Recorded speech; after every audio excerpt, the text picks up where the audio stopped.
여러분님, 전에 이제 2010년 5월 이후에는, 즉 주가 조작이 이루어진 시점에는 부인의 주식 거래가 없었다, 돈 남은 것도 없었다, 이렇게 말씀하셨는데 그 후에 몇 차례 물어보니까 계속 딴 말씀만 하셨어요. 오늘은 딱 그 부분에 대한 질문에 답을 해 주십시오. 2010년 5월 이후 추가의 주식 거래가 있었는지, 두 번째로 주식 했죠. 두 번째로 주식 거래해서 돈을 버는 게 있는지, 손해만 봤는지. 아예 손해 본 것도 있고 뭐 좀 번 것도 있고 하니까 정확하게 수익이 얼마나 되는지는 알 수 없습니다. 그러면 어쨌든 주식 투자 주가 조작에 참여해서 돈을 버는 건 사실이군요. 부인께서는 월급 200만 원을 꽤 오랫동안 받았던 것 같은데 그 외에 수입은 없었고, 뭐 어떻게 70억 자산가가 됐을까요? 원래 오래 전부터 재산을 가지고 있었고 2010년 이전부터도 상당한 자산을 가지고 있었습니다. 여러분이 아무 근거 없이 모든 자료가 그분이 이재명을 가리킨다라고 페북에 써놓고 지금도 가지고 계시죠. 그거 국민들한테 속인 건데 사과하실 생각 없습니까? 전혀 없습니다. 그리고 그 설계자와 그 승인권자가 우리 이재명 후보셨습니다. 성남시장. 그리고 뭐 범죄자들끼리 지들끼리 떠들고 뭐 녹취하고 한 얘기에 대해서는 전 뭐 관심이 좀 없습니다만은, 이 범죄 집단한테 이익을 준 사람이 문제입니까? 피해를 준 사람이 문제입니까? 저는 피해를 줬잖아요. 내가 가진 카드면 윤석열은 죽는다. 윤석열은 내가 욕하면서 싸우는 사람이다.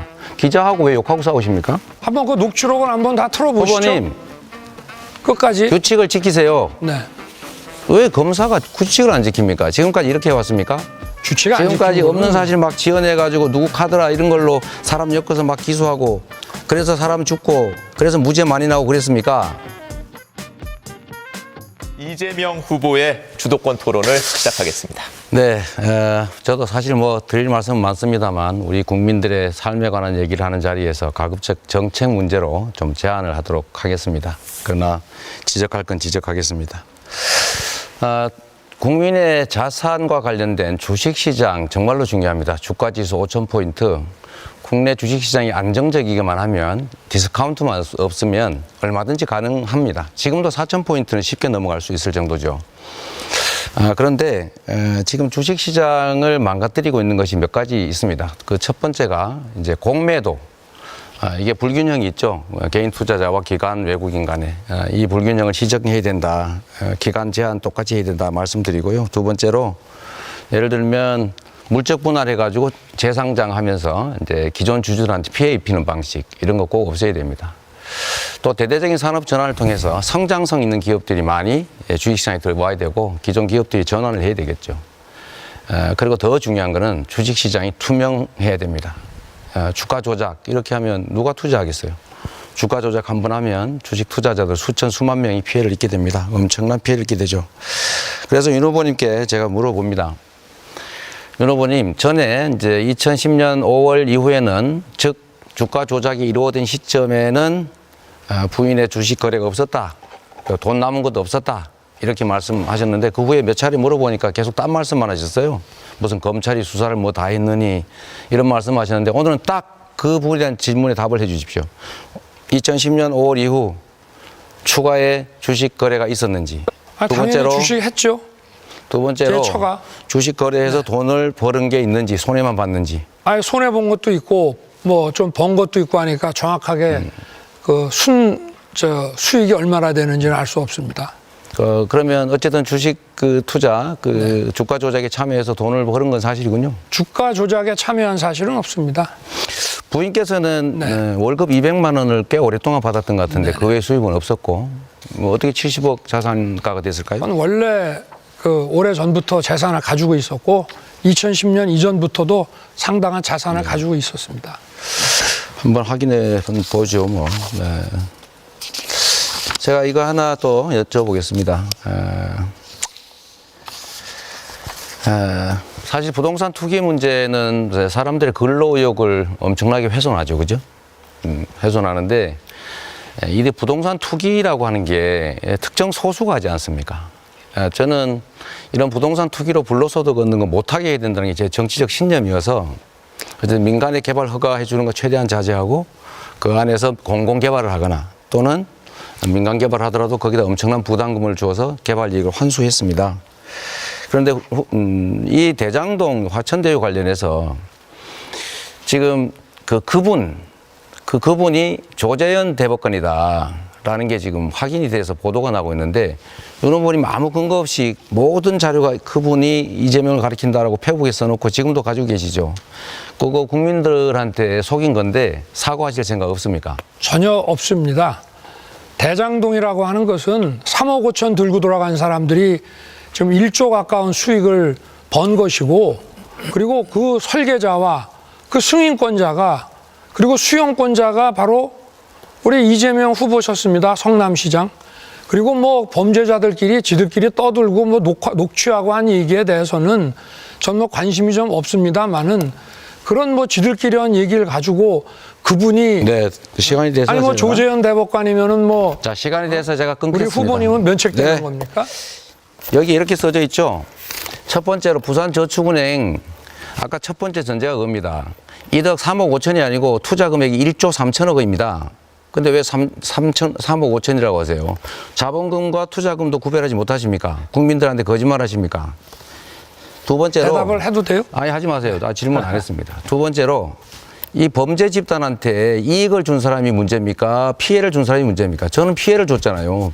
개발 못하게 했고 1,100억 추가로 더 뺏었고 5,800억 더 뺏었지 않습니까? 국민들을 위해서. 근데 윤 후보님 가족은 집 팔았지 않습니까?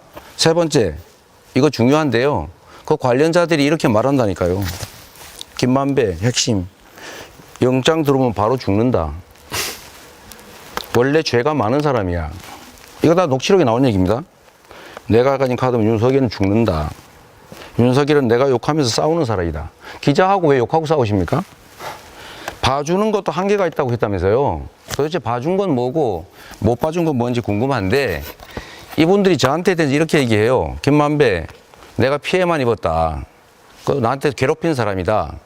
남욱 12년 동안 CR이 안 먹히더라. 정영학, 우리끼리 돈 주고 받은 거 이재명 알면 우리 큰일 난다. 절대 비밀이다. 이렇게 얘기하지 않습니까? 그런데 그럴 때 검사의 양심으로 누구를 의심해야 됩니까? 당연히 우리 후보님을 의심하죠. 아, 시장이 그게 전부 했으니까. 그게 윤 그건 후보님의 대한민국 국민들 모두 다가 그렇게 생각을 하고 계십니다. 우리 이재명 후보를 지지하시는 잠깐만. 분만 자, 빼놓고. 30초 답변 네. 보장해 주셔야 합니다. 말씀하시죠. 제가 질문한 건 아니었습니다. 네. 네, 말씀하십시오 그냥. 아니 뭐 자기 편끼리 하는 얘기고, 그리고 만약에 그 사람들은 우리 이재명 후보가 대통령이 되면 다 살아나갈 사람들인데 실체가 있으면은 벌써 했겠죠. 제가 이 자리에 쓰게 놔뒀겠습니까? 터무니없는 얘기니까. 뭐 저 얘기가 무슨 의미가 있는 겁니까? 자, 대한민국 정치사에서 지방자치단체장들이 다 개발 허가해주고 개발 이익 다 민간이 가지게 해줬지, 저처럼 공공개발하려고 시도해서 5천억이 넘는 개발 이익을 환수한 사례는 이게 처음입니다. 그리고 윤 후보님, 이거 녹취록 다 알고 있으면서 끝에 이재명 게이트라고 말했다라고 하는 거 책임지실 수 있습니까? 아니 저도 들었으니까요. 누구한테요? 언론에서 나와서 들었으니까. 왜 보도가 안 이재명 나옵니까? 게이트라는 얘기가 있다. 근데 왜 그거는 이런 보도를 안 식으로. 하냐? 뭐 이런 얘기가 후보님, 나온다니. 제가 지금 질문한 게 아닙니다. 한번 그 녹취록을 한번 다 틀어보시죠. 후보님, 끝까지. 규칙을 지키세요. 네. 왜 검사가 규칙을 안 지킵니까? 지금까지 이렇게 해왔습니까? 주치가 안 지금까지 지키는 없는 거는 사실 막 지어내가지고 누구 카드라 이런 걸로 사람 엮어서 막 기소하고, 그래서 사람 죽고, 그래서 무죄 많이 나오고 그랬습니까? 뭐 대통령 하신 되면 더 분이 그렇게 하면 안 돼요. 시킨다고 하셨다면서요. 응? 우리 윤 후보님, 그렇게 하지 마십시오. 네. 제가 이거 하나 여쭤보겠습니다. 우리 가상자산 시장 있죠? 가상자산 시장에 저는 토지 개발 이익을 국민들한테 전부 부여해가지고 그걸 가상자산으로 전 국민한테 준 다음에 개발에 국민들이 참여하게 하면 아예 이런 개발 이익 가지고 이런 일이 없어질 것 같아요. 그래서 저는 앞으로 개발 이익 자체를 전부 환수하는 방식을 저희는 동원해 보겠다, 이 말씀을 드리고, 가상자산 시장도 활성화하겠다는 말씀을 드립니다. 그리고 우리 안철수 후보님, 제가 한번 여쭤보겠습니다. 대한민국의 정치가 불안정해서 경제가 어렵지요. 경제에 집중해야 될 역량들이 정치 불안이나 아니면 비민주적인 요소나 이런 것 때문에 훼손되지 않습니까?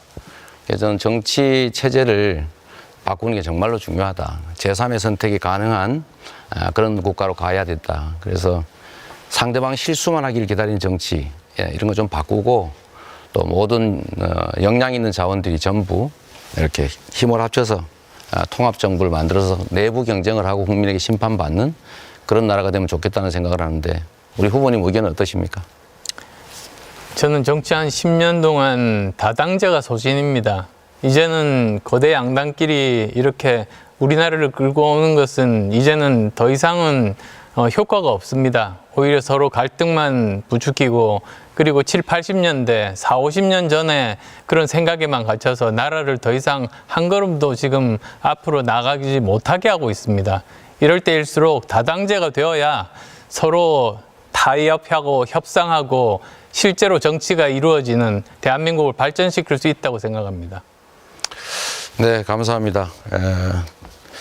저는 우리 국민들의 먹고 사는 문제 해결이 우리 정치인들의 제일 큰 의무다 이렇게 생각합니다. 네, 이재명 후보 주도권 토론 시간 9분 모두 사용하셨습니다.